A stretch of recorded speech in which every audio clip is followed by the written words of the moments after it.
റഹ്മത്തുൻ. ആ മാസത്തിൽ ആദ്യത്തെ 10 ദിനം റഹ്മത്തിന്റെ 10 അള്ളാഹുവിൽ നിന്ന് റഹ്മത്ത് ചോദിച്ചു വാങ്ങേണ്ട 10.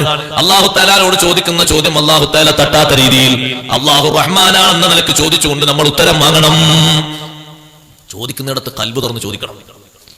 അപ്പോൾ ആ ചോദ്യം കൊണ്ട് കിട്ടണം എന്ന് വെച്ച് ചോദിക്കുമ്പോൾ എല്ലാ ചോദ്യം അങ്ങനെ കിട്ടണം എന്നുള്ള നീയത്തോടു കൂടെ ചോദിക്കുമ്പോൾ ഒരു ചോദ്യം അള്ളാഹു തആല തട്ടും.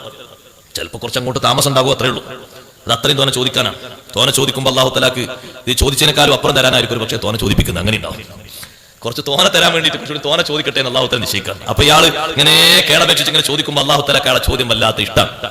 നമ്മളല്ലേ തോനെ ചോദിക്കുമ്പോൾ അല്ലെങ്കിൽ ആവർത്തിച്ച് ചോദിക്കുമ്പോൾ ചോദിച്ചതിനെ ചോദിക്കുമ്പോൾ ഒരു വിഷമം നമുക്കല്ലേ. ഇന്നല്ലാഹ യുഹിബ്ബുൽ മുലിഹീന ഫി ദുആ. അള്ളാഹു ഇഷ്ടപ്പെടുന്നത് ദുആയിൽ കീർത്തിക്കുന്ന ആളുകളെയാണ്.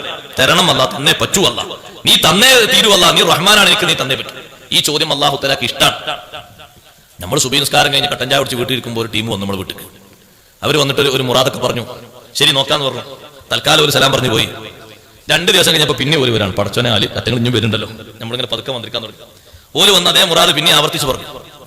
അങ്ങനെ ആയിക്കോട്ടെ ഇൻഷാ അല്ലാഹ് ഞാൻ ഒരാഴ്ച കൊണ്ട് എന്തെങ്കിലും തീരുമാനം പറയാൻ പറഞ്ഞപ്പോൾ ഒരാഴ്ച കണക്കാക്കി പിന്നെ ഒരു വന്നു. അപ്പൊ പിന്നെ നമ്മളെ അവസ്ഥ നേരത്തെ ഉള്ളതിൽ നിന്ന് മാറാൻ പോകാം. ഇപ്പൊ നിങ്ങൾ കണ്ടോ, 2 വട്ടം വന്ന് 3-ാം വട്ടം വരുമ്പോഴേക്ക് നമ്മുടെ അവസ്ഥ മാറില്ലേ? അല്ലാഹു ജല്ല ജലാലുഹു അങ്ങനെയല്ല. ചോദിക്കുന്ന ചോദ്യം കുറിക്കുകൊള്ളുന്നതിനനുസരിച്ച് ഉത്തരം കൊടുക്കുന്നവനാണ്.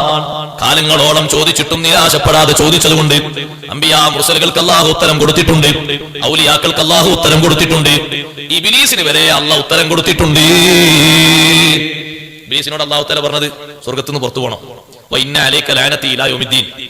എന്റെ ശാപം നിനക്ക് 1 കൊല്ലം എന്നല്ല പറഞ്ഞത്, 2 കൊല്ലം എന്നല്ല പറഞ്ഞത്, ഇലാ യൗമിദ്ദീൻ, പുനരുദ്ധാരണ ദിവസം കഴിഞ്ഞ് ജസാഇന്റെ സമയം വരുന്നത് വരെ എന്റെ ലഅനത്താ നിനക്ക്.